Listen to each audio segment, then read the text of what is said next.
of course we're going to start September off with talking about twin flames. Of course it's going to be a twin flame reading. I even said in part 2, before I even got this card, that it felt like in a past life you two were twins in the freaking womb together.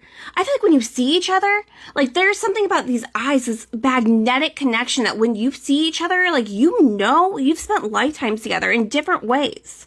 You're soul tied. You're meant to learn something from each other. You're meant to grow with each other. You're meant to accept the things that are opposite about each other within yourselves, to balance, to create duality here. Talking? All right, well, you know what that means. We're going to go to communication deck. We have messages. We have confessions. We've had messages twice, so I feel like this is going to be something that comes in a message form. So, text, call, Snapchat, Instagram, Facebook, I don't know. Maybe even like we got in part 1, something to do with the grandparent. Maybe the grandparents are getting involved.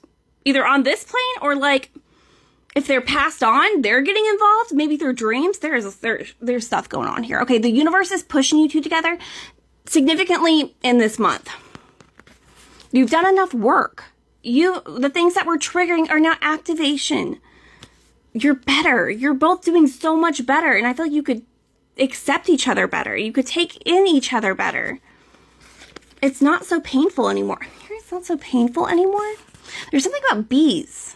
Bees and honey. You're my honey bee. My honey. Okay. What's going on here? Spiritual awakening. Duh. Of course. You're being activated. You're both. And maybe you've had like different activations at different times because you two, we were getting in part 1 that you two went down different trails, different paths. But they're getting led back to each other to get to grandma's house. I don't know what that's about. Go to part 1. Okay. I don't know. But it's to get back there. And maybe this is being very much so led by a grandparent because I've been getting that since part 1, that there is some kind of significance between grandchildren and grandparents here. Which if you've had multiple lifetimes together and you're soul tied, you probably have had the same grandparents at one point. Your spirit guides are very highly connected. That's why you two even met. Like, you meet every time. In every different lifetime you meet. Your spirit, seriously, like there is something about you two that could take on the whole world and like raise the vibration. 234, as I say that, move forward. Move on up. Nightmare Before Christmas.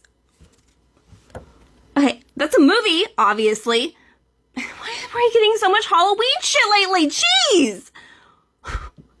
And someone left a comment on my last video that Darcy is now getting triggered by the word Halloween. I am, because there is some kind of huge significance and a connection that has to do with Halloween. As I'm like writing stuff down with my ghost pen.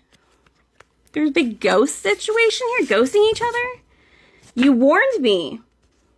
Nightmare Before Christmas, you warned me. Oh my gosh. Was that not like that movie? Someone could probably explain it better in the comments, please try. But there's a significance to that movie, like having the vision. Sally having the vision, Jack not listening. One of you is very emotional, very spiritual, deep wells of just intuitiveness. Knowing and then trying to shake the other, like, listen to me, I've seen this. I know what's going on here, but the other one's just so logical, right? Like Jack. This is Jack and Sally. Okay, well, we can live like Jack and Sally if you want. And you want. We know you want. Back from the dead. That's coming in. Back from the dead. This is getting closer together. You two are getting synced up in this timeline again together. This call is like literally, we got ghosted back from the dead. We had grandparents that you possibly moved on. But you gotta own up to your part 2. This is the big thing. That self-sabotage is like not addressing the fact that you two hold the same things within each other, within yourselves, for each other. You're kind of the same person. Not complete, like you're both unique, but you both hold the same things.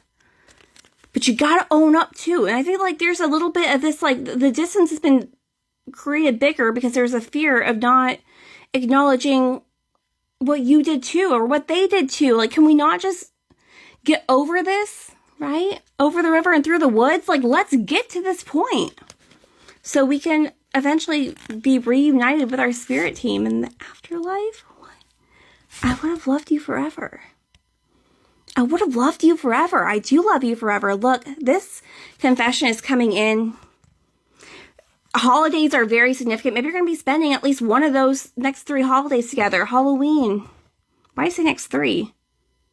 Thanksgiving, Christmas? Thanksgiving wasn't even part of any of this. So maybe Thanksgiving is significant too, okay? I don't know. But September? 1 year. We were getting 9 months to a year. You walked away from this? 9 months to a year ago, you walked away from this? Or you walked away from something else? Or it's been a year that you've been walking away from other things to walk towards each other? You're walking away from the things that separated you two to get closer together. Yeah, to travel closer together. Isn't that interesting? We're going to go to part 4 for subscribers and just dig a little bit more into the love thing. But for the rest of you, if you like book personal reading, link is in the bio. And yeah, there's a lot going on, so you'll have a great day.